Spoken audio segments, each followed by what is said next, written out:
Gas లేకుండా only minimum ఇంగ్రీడియంట్స్తో ఒక స్వీట్ రెసిపీ చేసుకుందాం. ఇది వచ్చేసి బర్ఫీ, మనకి స్వీట్ షాప్స్లో దొరుకుతుంది కదా, సేమ్ అదే టేస్ట్లో ఉంటుందండి. చాలా అంటే చాలా టేస్టీగా ఉంటుంది. సో ప్రాసెస్ చూసేద్దాం.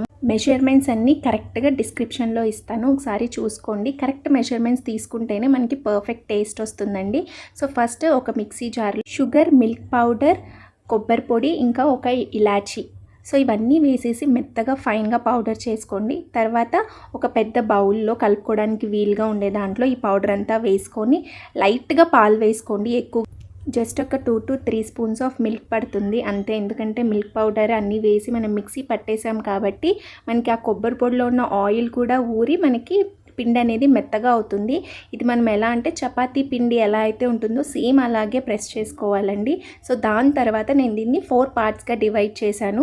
సో 2 పార్ట్స్లో ఏమో కలర్స్ వేసి మిక్స్ చేస్తున్నాను. మీరు వద్దు అనుకుంటే మీరు అవాయిడ్ చేయండి.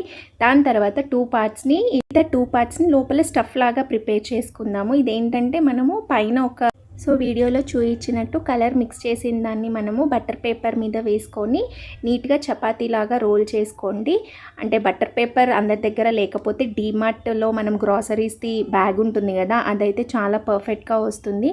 సో దాన్ని రోల్ చేసేసి దాని మధ్యలో మనం స్టఫ్ పెట్టేసేసి ఇలా వీడియోలో చూయించిన విధంగా నీట్గా ప్రెస్ చేసేసుకోండి. సో 2 సైడ్స్ మనకి గ్యాప్ లేకోకుండా నీట్గా ప్రెస్ చేసేసుకోండి. మంచిగా ఎంత మంచిగా మనం ప్రెస్ చేస్తే అంత నీట్గా వస్తుంది బర్ఫీ అనేది.